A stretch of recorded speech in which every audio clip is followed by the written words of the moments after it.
Calendars are something that we all use in our daily lives and are an essential part of a functioning society. While modern calendars on your smartphone are a fairly recent innovation, calendars themselves have been around since ancient times, first used more than 3,000 years ago. There have been hundreds of calendars throughout history, with many of these still in use even to this day. However, the calendar that is by far the most widely used, and probably the one most of us know, is the Gregorian calendar.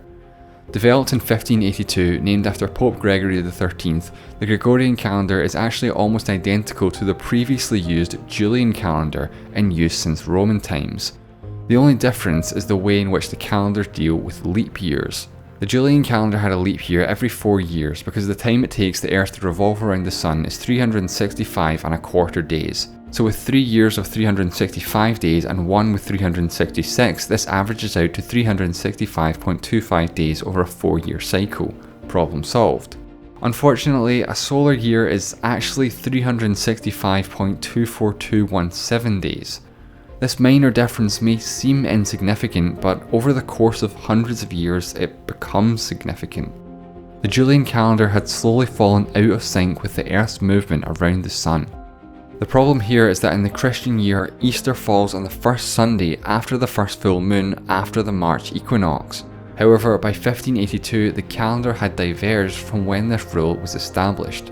To ensure that Easter would always be celebrated at the same time of year as it historically had, Pope Gregory adjusted the rule for which years are leap years.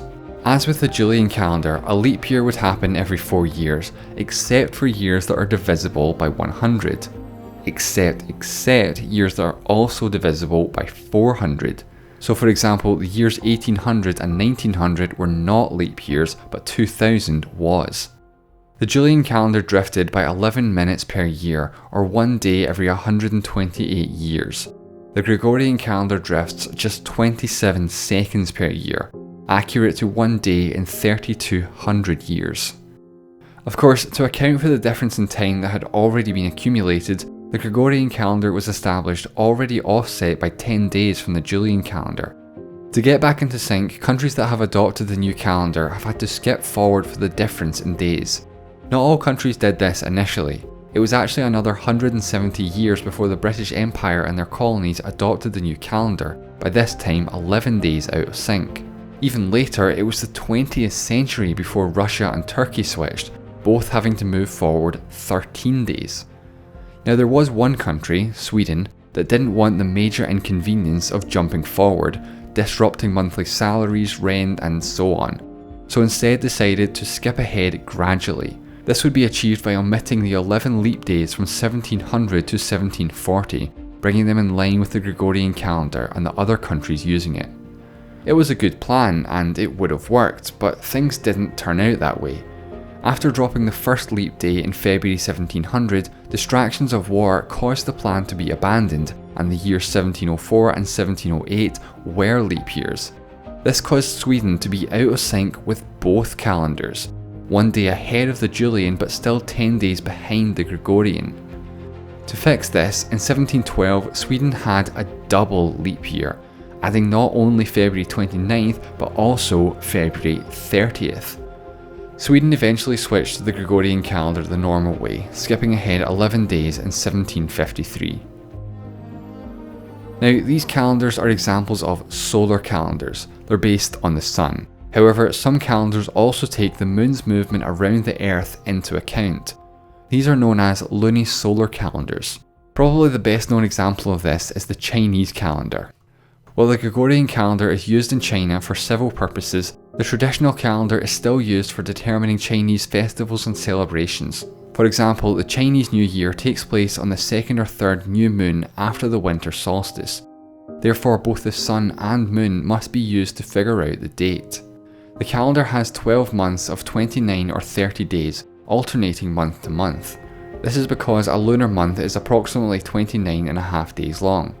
Months begin with the new moon, when the moon is at its darkest, beginning its lunar phases over again. Of course, this only adds up to 354 days, much too short for a solar year. To also stay in sync with the sun, the Chinese calendar also has leap years, but instead of having a leap day, it has a leap month, in which one of the months of the year will be repeated, and this can be any month. There's a complex method of determining when a leap month should be added, which I won't go into, but the next leap month will begin on the 23rd of May 2020, in which the 4th month of the calendar will be repeated.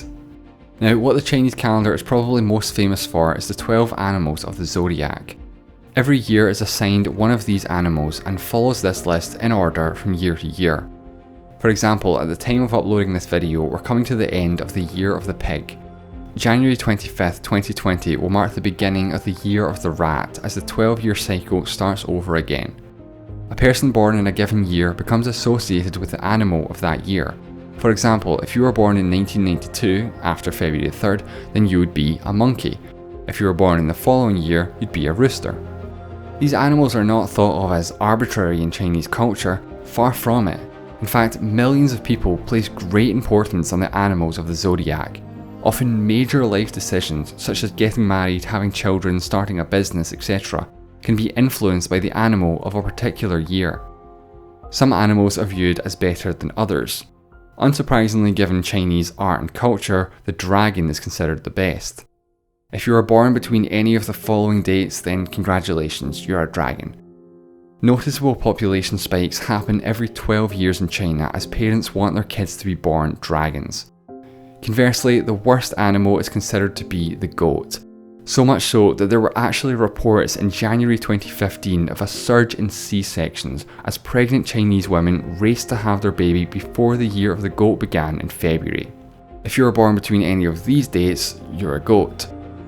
I wouldn't worry too much though. Bill Gates is a goat and he seems to be doing alright for himself. Now, these zodiac animals are known as the 12 earthly branches. These run concurrently with what are known as the 10 heavenly stems, comprised of 2 parts, 5 elements, wood, fire, earth, metal, water, and either yin or yang. So as well as an animal, years are also assigned one of the heavenly stems. These 12 and 10-year cycles are used in combination to form a sexagenary cycle, a cycle of 60 years, i.e. how long it takes before the years repeat. The current year is Ji Hai, Yin Earth Year of the Pig. This is year number 36 in the current cycle, which began way back in 1984 and will finish in 2044. Another lunisolar calendar is the Hebrew calendar. We're currently in the year 5780, effectively dating from what was established to be the creation of the world. Like the Chinese calendar, this one also has 12 lunar months, with a 13th leap month added to keep up with the sun. The calendar actually has 2 different new years. The new year for the civil agricultural year occurs on the 1st of Tishri, which is actually one of the most important Jewish holidays, Rosh Hashanah. Biblically though, the 1st of Nisan is described as the new year, but this is only observed by a handful of Jewish communities. These usually occur on September and March respectively. What's peculiar about this calendar is that days don't start at the same fixed time every day. The beginning of a day is actually at sunset. This is based on interpretations from the book of Genesis. There was evening and there was morning, one day. These last 2 calendars incorporated a lunar element, but they were still tied to the sun overall. However, the Islamic calendar, aka the Hijri calendar, is purely based on the moon, a lunar calendar. It has 12 lunar months of 29 or 30 days, but with no leap months since it doesn't stay in line with the sun. As with the lunisolar calendars, months begin at the new moon, which is based on actual observation of the so-called waxing crescent, as it's known in astronomy. One of these months has particular significance in Islam, and that is the 9th month, Ramadan, which you've probably heard of. This is when Muslims around the world fast from sunrise to sunset, abstaining from eating and drinking during daylight hours. This is one of the 5 pillars of Islam. What's interesting is that because the calendar is entirely lunar based and only has 354 days, the date at which Ramadan starts changes from one year to the next, moving backwards every year in relation to the Gregorian calendar. So this means that fasting will have varying degrees of difficulty depending on the seasons in which Ramadan happens to fall in a given year. While the difference is somewhat negligible in Mecca, Muslims living further from the equator will see a much more pronounced difference, with days being shorter in winter but longer in summer. For example, just a few years ago, Ramadan took place in June, and for those living in, say, Northern Europe, the sun can be out for more than 16 hours per day, even 18 in some places. This would make fasting incredibly challenging. On the flip side, of course, fasting is much easier in the winter when the days are at their shortest, when the sun sets in the mid-afternoon. Now, the Mayan calendar is an interesting one. The Maya were a pre-Columbian civilization from Mesoamerica, and their calendar is among the oldest in existence. It's actually more of a calendar system comprised of two separate parts, the Tzolk'in and the Hab. The Tzolk'in is for keeping track of days. Each day is assigned a name and a number. There are 20 day names and they're numbered from 1 to 13. This creates a cycle of 260 days until all combinations of names and numbers have been made and the cycle starts over again. The other part, called the Hab, is made up of 18 months of 20 days, plus a random 5 extra days at the end of the year which are supposedly unlucky. Although oddly, dates in a month are given from 0 to 19. This totals 365 days, but with no leap year, it does not stay in sync with the sun, if that was the intention. If we combine the Tzolk'in and the Hab together, we get the day and the date. For example, the 1st of January 2020 would be 10 Manik, 15th of Kankin, and the days following would therefore be as such. These day-date combinations are unique in the short term, taking another 52 years before being repeated. This is the length of the entire cycle of both the Tzolk'in and the Hab.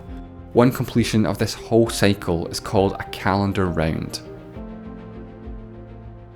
But how did the Maya keep track of years over very long periods of time, like centuries and millennia? This is where we use the Mesoamerican long count calendar. This numerical calendar keeps track of years, months and days passed since the supposed creation of the world, roughly 4,000 years ago. The Mayan word for a day was kin. 20 of these kin are known as a winil, 18 winil make a tun, 20 of these a katun, and 20 of these a baktun, and so on. That last one though is important, as this is what led some people to believe the world was going to end in 2012. December 21st to be exact, as this was the day in which the 13th baktun came to an end. Given this superstition around the number 13, which also had significance in Mayan culture too, some had interpreted this to mean the Maya had predicted the end of time. In reality, of course, it was just the beginning of the 14th baktun and the long count calendar continued as normal. Given that a baktun is a near 400-year cycle, the date certainly had significance, but was likely cause for celebration rather than any kind of doomsday panic.